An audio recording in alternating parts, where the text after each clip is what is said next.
let's listen to the first episode of the audio series, The Notes, by Oxford Reading University, Level B1. Colin always liked quiet places. That was why he spent so much time in the university library. Among the stacks of books, he felt invisible. No lectures, no crowded cafeterias, no noisy dorms, just the smell of old paper and polished wood. He was an archaeology major, which earned him the nickname among friends, Grave Digger Colin. He liked history, artifacts, and stories that most people ignored. The library was his favorite dig site. Today, the library was quieter than usual.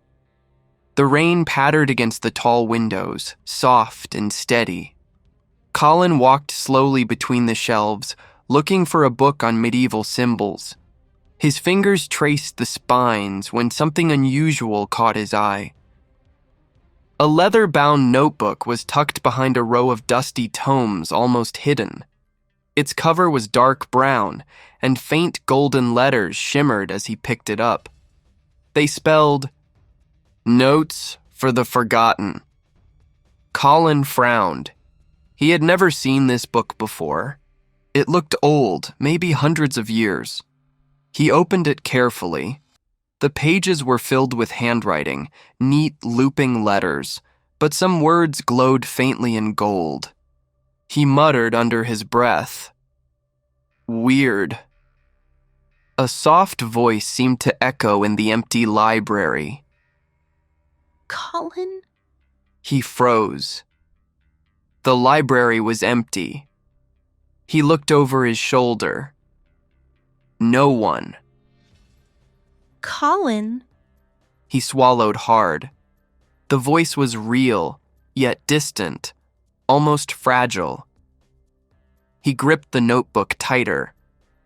A message slowly appeared on the page, as if written by invisible hands. "I am Seraphine.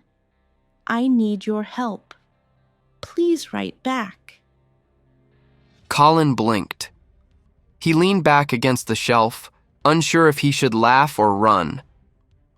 "Okay, this is either a prank or I'm losing it," he whispered. He tapped the page with his finger. The letters rearranged themselves. "Do not be afraid. I cannot leave this place without your help." Colin ran a hand through his hair. "A spirit? Talking to me?" He hesitated, then picked up a pen. "If this is a joke, it's really detailed." He wrote, "How can I help you? Who are you?" The notebook shimmered, and new words formed. "I am trapped between worlds. Only you can hear me. Only you can help me." Colin felt a strange pull, like the book was trying to connect with him, not just through words, but through something deeper, something he could feel in his chest. A soft sound behind him made him jump. "Looking for something?" Colin turned quickly. A girl stood near the shelf. Dark hair, bright green eyes, and an expression that was somewhere between curiosity and warning. Colin stammered, holding the notebook to his chest. "Just looking," "Don't touch that. she said firmly. It's not safe." Colin frowned. "Not safe? It's just a book." Her eyes narrowed. "Not for you. Not yet." She hesitated, then added softly, almost to herself, "Some things should stay hidden." Before he could ask more, she turned and walked away. Colin watched her go, confused and intrigued.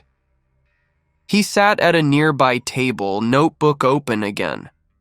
He felt a strange mixture of fear and excitement. He had questions, so many questions. But he also knew he could not just leave it alone. The rain outside eased into a quiet drizzle. Colin traced the glowing letters with his finger. Tonight? He swallowed hard. Tonight? What did that mean? Was Seraphine in danger? Or was she the danger? Colin closed the notebook slowly. He leaned back, thinking. He had to make a choice. Ignore it, and pretend he never saw the notebook. Or open it again tonight and see what happened. He felt a pulse of curiosity stronger than his fear. He was Colin, archaeology major, gravedigger Colin. And secrets had a way of finding him, whether he wanted them or not. You decide what happens next. Vote in the comments. Let's write the story together. Choose what Colin should do next. 1. Colin opens the notebook tonight and tries to talk to Seraphine. 2. Colin decides to investigate the mysterious girl from the library first. 3. Colin researches the notebook's origin in the library archives before anything else. Write your answer in the comments and we'll make part 2 as the majority of you decides. When you were listening, how many words felt new to you? Wouldn't it be great if you could just click on them and see the translation? Well, in the Ewa app you can. Listen to thousands of audiobooks. Check the meaning of new words as you read. Practice them later and remember faster. Try Ewa today and make learning easier. Send this story to a friend who likes free audiobooks. And now, check out another awesome video.